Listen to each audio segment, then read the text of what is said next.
Assalamualaikum warahmatullahi wabarakatuh. Perkenalkan, nama saya Mutia Viva, berasal dari kelas 3B D3 Teknik Sipil Politeknik Negeri Padang dengan nomor BP 210-2208. Saya akan menjelaskan yaitu konsep Earned Value Method atau yang bisa kita baca dengan EVM.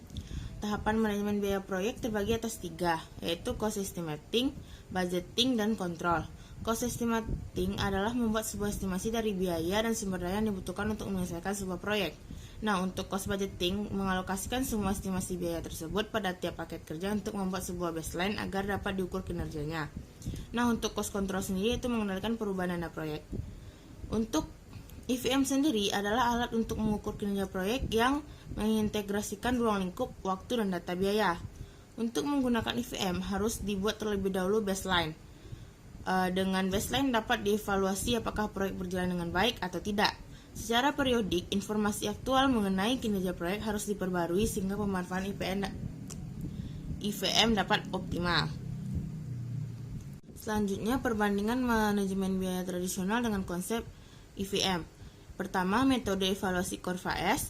Kelemahan pertama dari metode kurva S ini adalah penjadwalan dibuat dengan software spreadsheet yang tidak ada keterkaitan antar pekerjaan atau prosedur sehingga tidak terbentuk jaringan atau network. Jika jadwal tidak berbentuk network, maka setiap penyimpangan sebuah pekerjaan tidak memberi efek terhadap pekerjaan lainnya dan akhir proyek.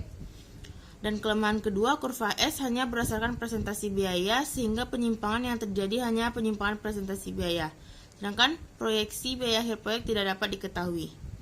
Untuk Earned Value konsep, metode evaluasi Earned Value adalah metode evaluasi yang menggabungkan waktu dan biaya pekerjaan dalam satu metode. Merupakan grafik biaya yang menyerupai kurva S, metode evaluasi ini sangat berguna untuk manajemen kontraktor karena dengan metode evaluasi ini kontraktor dapat mengetahui berapa biaya aktual yang dapat dikeluarkan atau yang bisa kita sebut dengan ACWP dan beberapa nilai yang bisa ditagihkan atau BCWP. Sedangkan bagi konsultan, nilai evaluasi yang dilaporkan hanyalah beberapa nilai proyek seharusnya saat ini dan beberapa nilai yang didapat saat ini sehingga dapat diketahui penyimpangannya. Nah, konsep nilai hasil atau Earned Value konsep adalah konsep menghitung besarnya biaya sesuai dengan kegiatan yang telah diselesaikan secara detail satu persatu kegiatan. Keterlambatan dan besaran biaya kegiatan A akibat produksi tidak sesuai rencana tidaklah pasti berlaku juga untuk kegiatan B atau kegiatan yang belum terlaksana tetap dihitung sesuai dengan rancangan semula atau rencana semula. Jadi tidak semua atau secara general. Indikator-indikator yang dipakai dalam konsep nilai hasil adalah ACWP atau Actual Cost of Work Performance adalah jumlah biaya aktual dari pekerjaan yang telah dilaksanakan. BCWP atau Budget Cost of Work Performance, nilai hasil dari sudut pandang nilai pekerjaan yang diselesaikan terhadap anggaran yang disediakan untuk melaksanakan pekerjaan tersebut.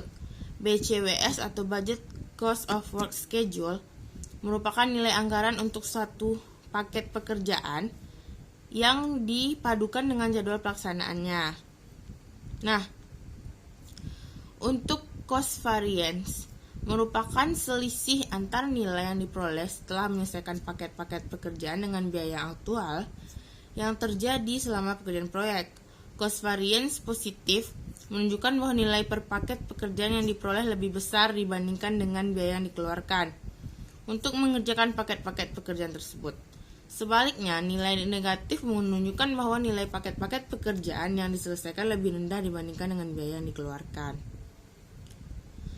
Selanjutnya, schedule variance. Schedule variance digunakan untuk menghitung penyimpangan antara BCWS dan BCWP. Nilai positif menunjukkan bahwa paket-paket pekerjaan proyek yang terlaksana lebih banyak dibanding rencana. Sebaliknya, nilai negatif menunjukkan kinerja pekerjaan yang buruk karena paket-paket pekerjaan yang terlaksana lebih sedikit dari jadwal yang direncanakan. Untuk Cost Performance Index, faktor efisiensi biaya yang telah dikeluarkan dapat diperhatikan dengan membandingkan nilai pekerjaan yang secara fisik setelah diselesaikan dengan biaya yang telah dikeluarkan dalam periode yang sama. Selanjutnya untuk Schedule Performance Index atau SPI, faktor efisiensi kerja dapat menyelesaikan pekerjaan dapat diperlihatkan oleh perbandingan antara nilai pekerjaan secara fisik yang telah diselesaikan dan rencana pengeluaran biaya yang dikeluarkan berdasarkan rencana pekerjaan. Nilai CPI merupakan bobot nilai yang diperoleh relatif terhadap nilai proyek keseluruhan terhadap biaya yang dikeluarkan. CPI kurang dari 1 menunjukkan kinerja biaya yang buruk, karena biaya yang dikeluarkan lebih besar dibandingkan nilai yang didapat.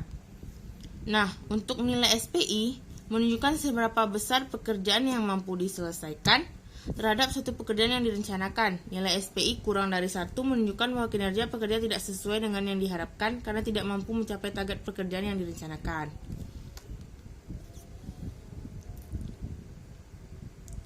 Sekian yang dapat saya sampaikan. Apabila ada kesalahan, mohon dimaafkan. Assalamualaikum warahmatullahi wabarakatuh.